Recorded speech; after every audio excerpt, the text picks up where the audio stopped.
તો સુરત વેસુમાં આદિવાસી યુવતી પર દુષ્કર્મ આચરવામાં આવ્યું। હિન્દુ નામ ધારણ કરીને યુવતીને ફસાવી હોવાનો આરોપ છે। સોશિયલ મીડિયા દ્વારા યુવતીના સંપર્કમાં આ યુવક આવ્યો હતો। લગ્નની લાલચ આપી વિધર્મીએ શારીરિક સંબંધો બાંધ્યા હોવાનો આરોપ છે।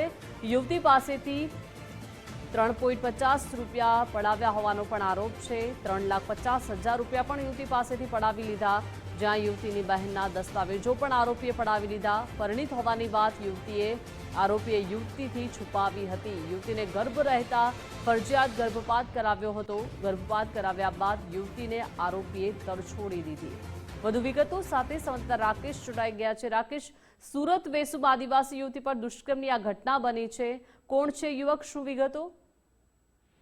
બિલકુલ નવજીવ, આપનો કિસ્સો છે તે સુરતના વેસુ વિસ્તારમાંથી સામે આવ્યો છે કે જ્યાં અલથાણ વિસ્તારમાં ખાનગી હોસ્પિટલમાં કામ કરતી આદિવાસી સમાજની યુવતીનો પરિચય સોશિયલ મીડિયા મારફતે રાજકોટના ગોંડલ ખાતે રહેતા વિધર્મી જોડે થયો હતો।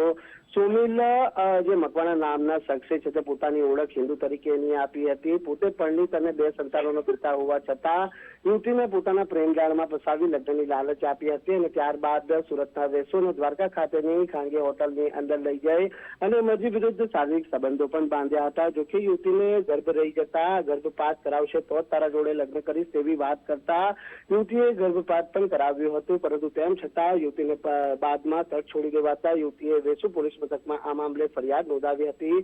જ્યાં ફરિયાદના આધારે પોલીસે સુમિલ મકવાણાની ધરપકડ કરી હતી। પોલીસ તપાસની અંદર એ પણ સામે આવ્યું છે કે યુવતી પાસેથી રોકડા 3.5 લાખ રૂપિયા અને તેની બહેનના દસ્તાવેજો પણ પડાવી લેવામાં આવ્યા હતા અને તેની જાતિ વિષયક ગાળો બાંધી તેને અપમાનિત પણ કરવામાં આવી હતી। એટલે એટ્રોસિટી એક્ટ હેઠળ તો ગુનો નોંધવામાં આવ્યો છે, પરંતુ દુષ્કર્મ હેઠળ પણ ગુનો નોંધી પોલીસે હાલ આગળની વધુ તપાસ હાથ ધરી છે।